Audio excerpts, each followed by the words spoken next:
ஆட்டுக்கால் soup 1 1/4 litre செய்முறை வியாபாரத்திற்கு தேவையான பொருட்கள் 1 1/4 லிட்டர் தண்ணீர், 44 கிராம் சூப் மசாலா, 75 கிராம் வெங்காயம், 50 கிராம் தக்காளி, 10 கிராம் இஞ்சி பூண்டு விழுது, தேவைக்கு ஏற்ப கருவேப்பிலை, கொத்தமல்லி. நான் இண்டக்ஷன் ஸ்டவ் யூஸ் பண்றேன். உங்களுக்கு தேவைன்னா நீங்க கேஸ் ஸ்டவ் பயன்படுத்திக்கலாம். இப்போ நான் ஒரு இண்டக்ஷன் ஸ்டவ்ல ஒரு பாத்திரத்துல 25 மில்லி எண்ணெய் ஊத்திருக்கேங்க. நீங்க பாம் ஆயில், கடலெண்ணெய் எது வேணாலும் யூஸ் பண்ணிக்கலாம். நான் கடலெண்ணெய் யூஸ் பண்றேன். இப்போ ஸ்டவ் ஆன் பண்ணிட்டேன். எண்ணெய் சூடாயிடுச்சு. சூடானதுல நீங்க வந்து ஒரு 10 கருவேப்பிலை தழைய நம்ம சேர்த்துக்கலாம். கருவேப்பிலை ஸ்மெல்லு கூடுதலா இருக்கும். அதனால ஃப்ளேவர் நல்லா இருக்கும். இப்போ நம்ம வெங்காயம் வந்து 75 கிராம் சேர்த்துக்கலாங்க. எண்ணெய் கருவேப்பிலை காஞ்சதுக்கப்புறம் வெங்காயத்த ஸ்லைஸா நீள வாக்குல எந்த அளவுக்கு ஸ்லைஸா நறுக்க முடியுமோ நறுக்கிங்க. நறுக்குனதும் வெங்காயத்த ஒரு 5 நிமிஷம் வதக்க விடுங்க. நல்லா வதங்குனதுக்கு அப்புறமா தக்காளிய ஒரு 50 கிராம் தக்காளிய நீங்க சேர்த்துங்க. வெங்காயம் 75 கிராம், தக்காளி வந்து 50 கிராம். இது 2ம் சிறு தீயில வச்சு நீங்க நல்லா வதக்கிங்க. வதங்குனதுக்கு அப்புறமா நீங்க இஞ்சி பூண்டு விழுத சேர்த்துக்கணும்.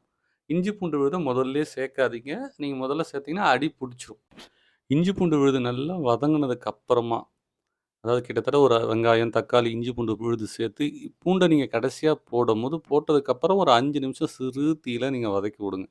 மசாலா அப்பதான் உங்களுக்கு அந்த ஃப்ளேவர் அந்த பச்சை வாசனை போகும். பச்சை வாசனை போன உடனே, ஒரு தனியா குக்கர்ல நீங்க கறிய வேக வச்சுக்கணும். நீங்க ஆட்டுக்கால், சிக்கன், மட்டன், பீஃப் எது வந்தாலும் தனியா நீங்க குக்கர்ல வேக வச்சுக்கணும். வேக வச்சதுல இருந்து எடுத்து நான் ஒரு 5 பீசஸ் போட்டுக்கிறேன். 5 சூப்புன்றதால நான் 5 பீசஸ் போட்டிருக்கேன். இந்த பீசஸ போட்டு நீங்க ஒரு சிறு தீயில இதையும் ஒரு 2 நிமிஷம் பெரட்டிக்கிட்டீங்கன்னா, இப்போ நம்ம கறி வேக வச்ச தண்ணி இருக்கு இல்லைங்களா?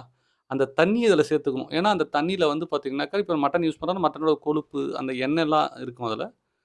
இப்போ நம்ம தண்ணிய வந்து 1 லிட்டர் தண்ணி சேர்த்துக்கிறோம். மொத்தத்தில நம்ம சூப்பு செய்றது 1 1/4 லிட்டர் தண்ணி.